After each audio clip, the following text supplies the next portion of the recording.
Bonjour et bienvenue au coin du feu. Je vous avais promis une histoire. Je vais la commencer. Toute histoire a un début, un milieu et une fin. La fin de mon histoire, je ne la connais pas. Et le début est si lointain que j'ai peur de l'avoir modifié. Mais je vais tenter de m'en souvenir pour vous.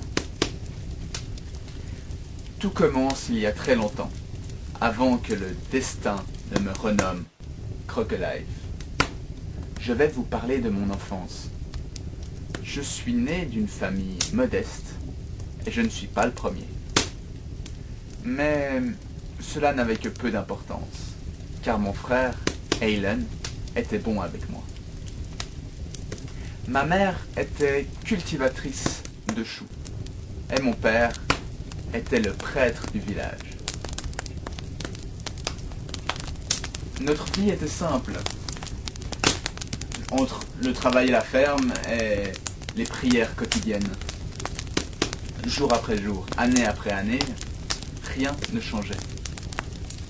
Mais un jour, lassés de cette routine, nous décidâmes de partir et d'aller jouer en forêt à la place d'aller travailler. L'ambiance était bon enfant et cela était normal à cet âge-là, 9 ans. Pourquoi tu me suis partout, microbe? Me dit mon frère d'un air agacé.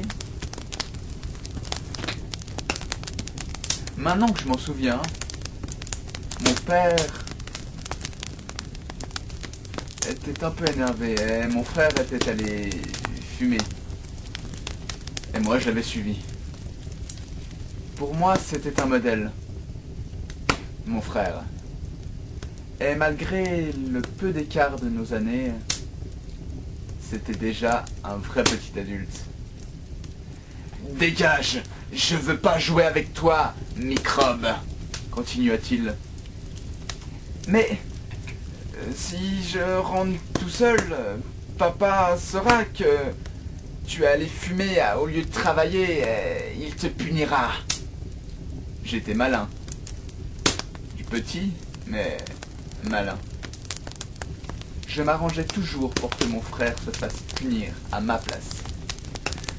D'abord, je vais tout dire que tu fumes et tu te feras punir, dis-je avec un petit sourire au coin. À ce moment-là, Aylon me dit le mot qui signifiait que j'allais souffrir. Le mot qui annonçait sa vengeance rapide. Le mot cours. Pris de panique, sans perdre un instant, je traversa les forêts et les champs pour arriver jusqu'au temple de mon père. Là, j'ouvris les portes. Mon frère à quelques pas. C'est à ce moment-là, précisément, que je pourrais dire que mon enfance s'est arrêtée. J'ouvris mes yeux ronds en voyant ce qui s'est passé.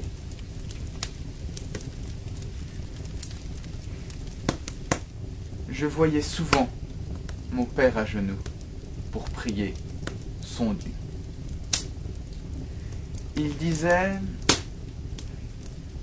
qu'il se donnait corps et âme à lui et que seul lui pouvait donner la vie et le plaisir à tout un chacun.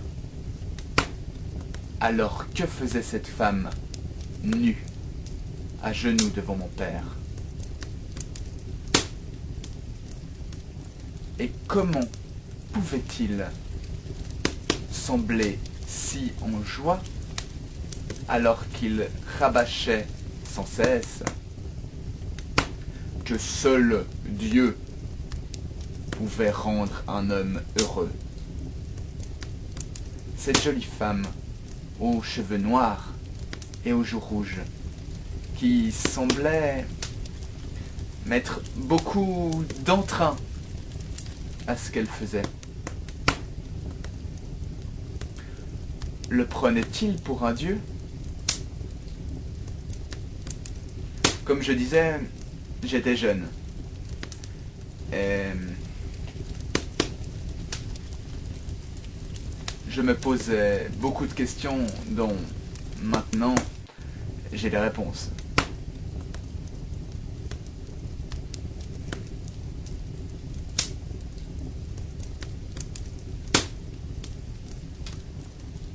Dès lors, mon frère et moi ne pouvions plus regarder mon père en face, ni prier un Dieu qui laissait une famille se détruire au sein même de sa demeure sans rien faire. Nous avons fugué et nous ne sommes plus jamais rentrés à la maison, chez nos parents. Ce qui est drôle aujourd'hui, c'est que je ne parviens plus à me souvenir de la tête de mes parents. Mais par contre, une chose est sûre, je me souviendrai toujours du visage de cette femme qui me transforma à jamais.